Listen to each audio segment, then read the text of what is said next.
Welcome to the Alabama Renaissance Fair channel.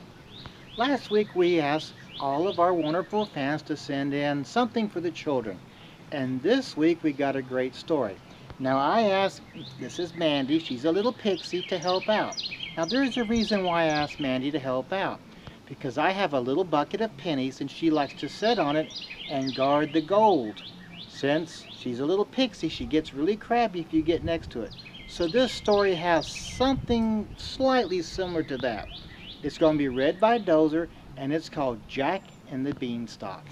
Now listen, if he falls asleep, which don't say nothing, just kind of wake him up real lightly, and then he'll finish reading the story if he does. Alright, I'll see you at the end of the story, and tell me what you think. Bye-bye.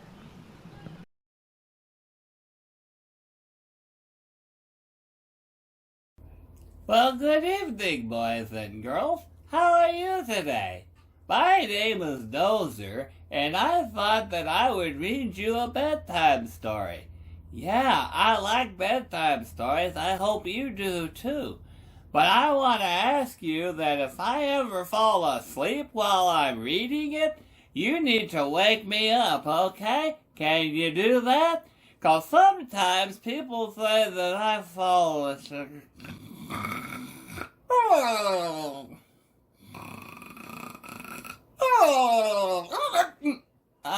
Thank you, boys and girls. Well, let's read the story. I'm gonna be reading and telling you the story of Jack and the Beanstalk. Now, this story was written by Simon Hood and illustrated by Charlene Mitchell. So this is the story of Jack and the Beanstalk. Chapter 1. Down in the valley was a village. On the outskirts of the village stood a small, run-down cottage, and in the cottage lived a widow with their only son, Jack. They were poor. This was clear to see from the ragged clothes on their backs and the worn shoes on their feet. But as the story goes, they did possess one item of real value, a beautiful caramel-colored cow. Ooh, ooh, ooh, ooh.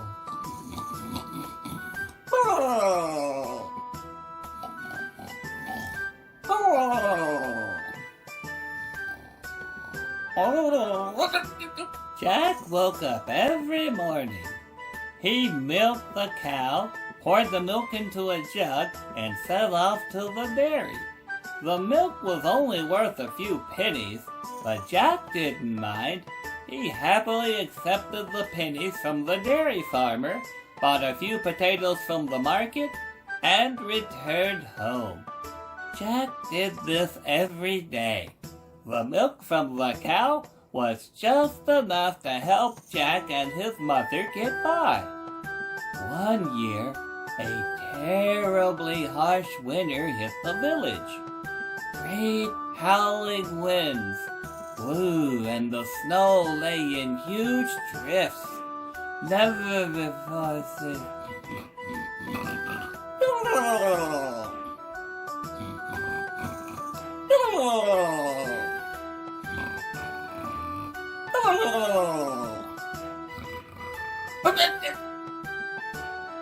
Where was I? Yes. Great howling winds blew, and the snow lay in huge drifts, never before seen by the villagers. The following spring, the grass did not grow. Without grass, the cow had nothing to eat, and soon became too weak to produce milk. "Mother," cried Jack, "I cannot get a single drop of milk from our dear cow this morning." "Alas," the widow replied, "I feared this day would come, and so it has, Jack, my dear boy. It is time to sell our precious cow. Take her to the market and auction her to the highest bidder." Jack looked sad. "But mother," he said, "without our daily milk from the cow, we will soon run out of money, and then what will we do?" "We will think of something," Jack said.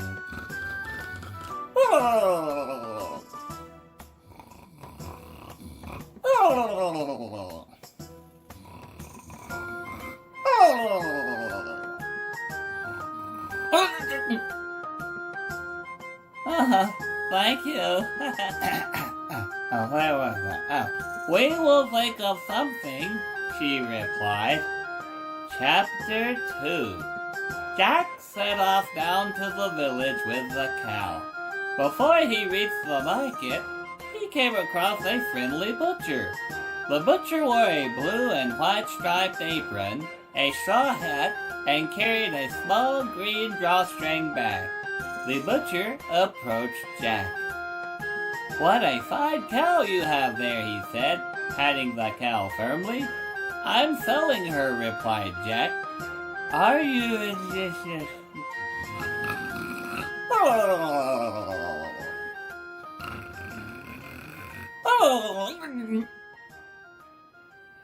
Oh, hello. "Are you indeed?" "Yes," said Jack. "My mother told me to go to the market and only sell her to the highest bidder, for she is extremely valuable." "I can see that," replied the butcher. "That is why," he continued, "I am going to give you a once-in-a-lifetime offer. An offer worth no less than 1,000 times what you will receive from anyone else at the market." Jack looked up at the butcher in awe.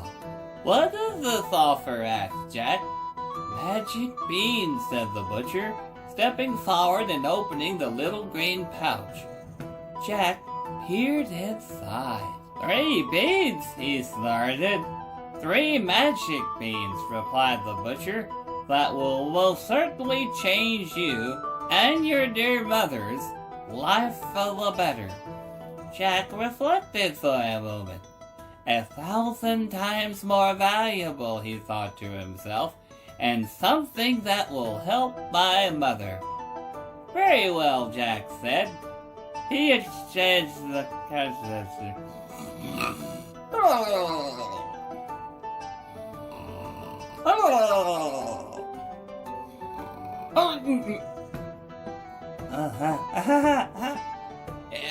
He exchanged the cow for the little pouch containing the 3 magic beans and returned home. Chapter 3. Jack told his mother of the butcher and the beans, then watched in horror as her ashen face turned puce. "You've done what?" she bellowed. "But my mother," stammered Jack. "The man said they were magic beans and they would help us and..." He stopped before he could finish the sentence. Even Jack, now hearing these words coming out of his own mouth for the first time, could not believe what he was saying. It sounded ridiculous, and he suddenly felt overwhelmed with shame.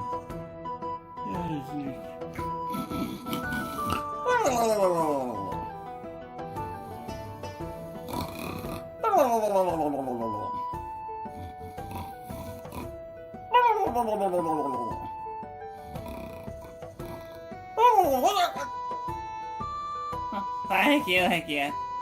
Where was I? And he suddenly felt overwhelmed with shame. He began to sob. "Oh, Mother," he cried, "I'm so sorry. I can't believe I've done something so absurd. Can you ever forgive me?" "Go to your room, Jack," she said. "You must think long and hard about what you've done." Still clasping the little pouch of beans, Jack turned, trudged upstairs to his bedroom, and closed the door. He tipped the beans into his palm, and then sat on the edge of his bed staring at them. "It's so stupid," he said to himself angrily. "I mean, look at them. 3 blinking, measly little beans in exchange for a whole cow? What was I thinking?"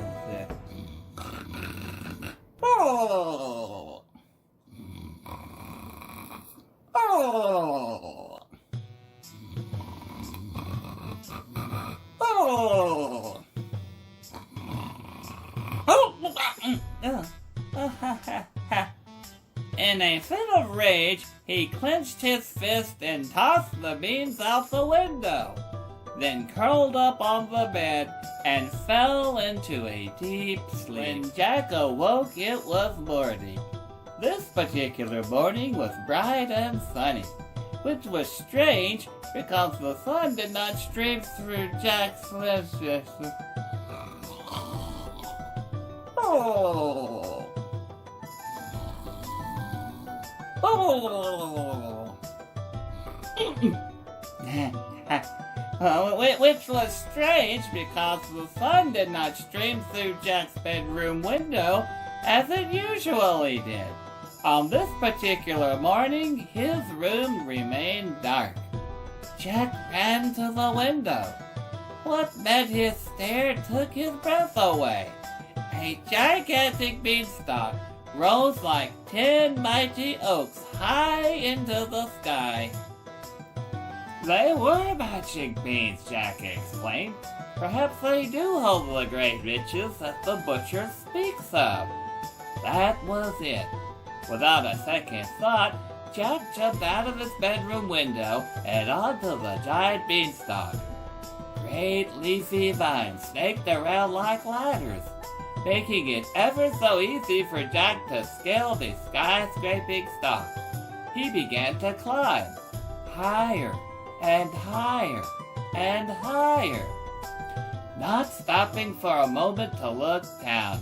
This probably was just as well, for Jack was now so high up that his cottage, the village, and all the surrounding lands could be seen no more. Suddenly came a shrill voice. "Jack, is that you?" it said. "Yes," said Jack. A tiny, beautiful fairy appeared and hovered in the air, just a few inches from the tips of Jack's neck.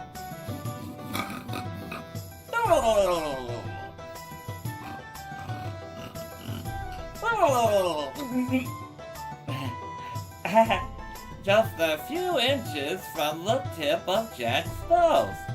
"I've been waiting many years to see you, Jack," said the fairy, "as I have a very important secret to tell you." Jack looked surprised. "Oh," he said. "You see, Jack," continued the fairy, "your father was once a very wealthy man." "My father is dead," said Jack. "Yes," said the fairy, "but don't you want to know how he died?" "Mother said he was sick." "Oh, my darling Jack," said the fairy, "your mother wanted to protect you. Your father was not sick. He was known across many kingdoms, for he owned the most rare and magnificent of all creatures, a mystical golden hen that laid a golden egg every day." Jack was dumbfounded. "So, how did he die?" he asked. The fairy, still hovering daintily, said, "Thank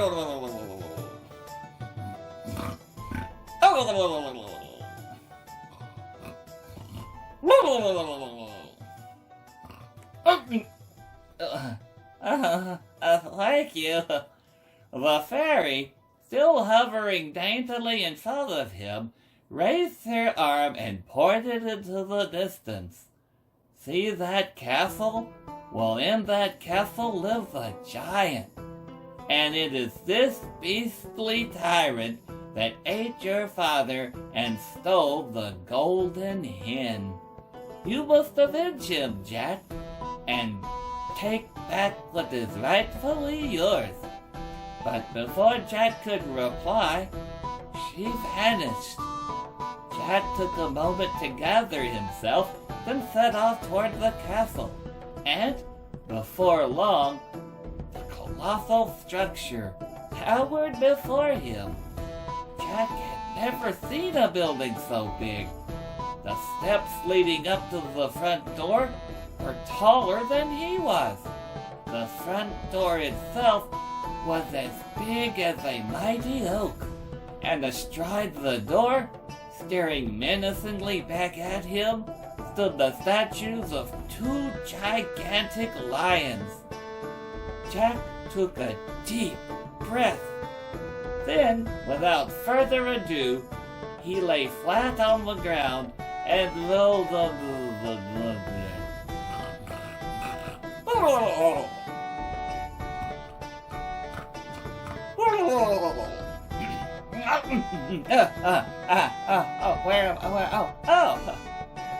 Thank you. Then, without further ado, he lay flat on the ground and rolled under the front door. This is chapter 5. Jack stood up and dusted himself down.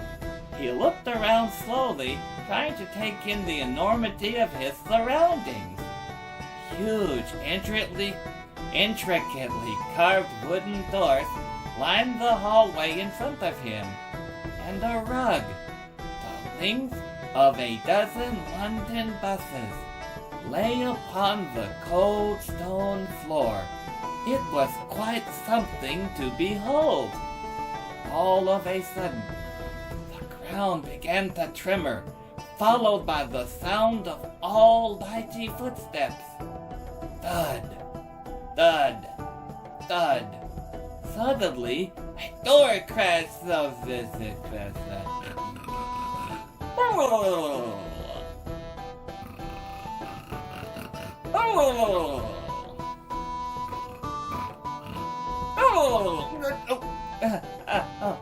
Crash, what? Crash, oh yeah. Suddenly, the door crashed open. The giant appeared momentarily, clenching the golden hen firmly in the palm of his hand. Without stopping, he marched forward and flung open the kitchen door. Jack darted across the hallway and, making sure not to be seen, followed the giant into the kitchen. "There's my dinner," bellowed the giant. "It's coming, dear," said the wife. The giant sat down at the kitchen table and carefully placed the golden hen out in front of him. Jack quietly snuck behind the table leg. "Oh, I do wish you wouldn't put that thing on the dinner table," said his wife, laying an enormous bowl of steaming stew in front of the giant. The giant glared at her. "That thing is my golden hen," boomed the giant, "and she is due to lay her daily golden egg at any He stopped. Then, looking around very slowly, the giant raised his nose into the air, sniffed, and then hollered out, "Fee, fi, fo, fum, I smell the blood of an Englishman." "Don't be silly, dear," said his wife. "You haven't eaten a human since the day you stole that wretched hen." "I can smell him," he roared. "Eat your dinner, dear," she replied calmly, "before it gets cold." The giant ate his stew and then he said, "Oh! Oh! Oh! Thanks." The giant ate his stew, and then, without a moment's warning, his head hit the table and he fell into a deep sleep. Chapter 6. "This is my chance," thought Jack. He quickly shimmied up the table leg, grabbed the tablecloth, and hauled himself up. Then, hardly daring to breathe for fear of waking the giant, he crept forward across the tabletop, carefully placed the golden hen under his arm, and made a beeline for the open window at the end of the table. "By Jove, I've done it," he thought. Then, to Jack's horror, came an almighty scream from the giant's wife. "Ah! It's a boy!" she cried. The giant awoke with a start, enraged by what he had heard. "Where?" he roared. "There!" screamed his wife, pointing at Jack, who was now sprinting at top speed.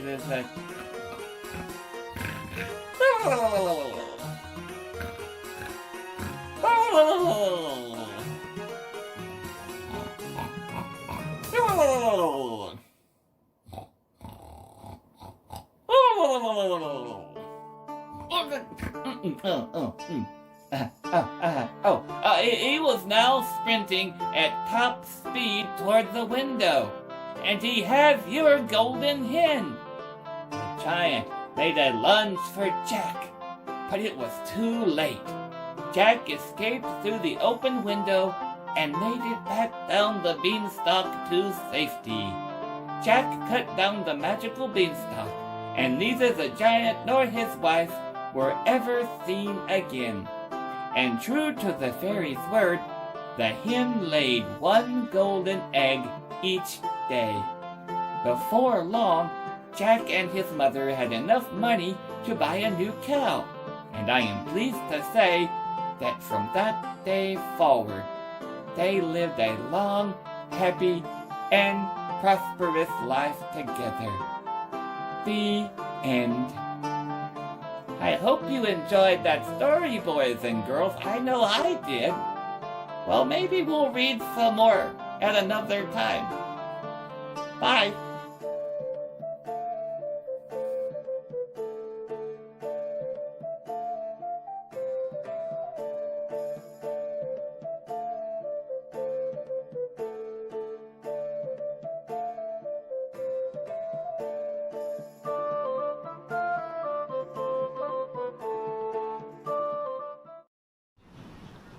Thanks, Lord William, for sending in that video and for helping Dozer read our story. Mandy, did you like it? You did? Well, you're welcome. And thank you to Dozer and Lord William for bringing the video to our attention and sharing it with us so we can share with everybody out there. And one day we're going to get all back to normal. Until then, keep sending in your videos and we're going to have fun. All right. Bye-bye. Bye. See you next time, guys.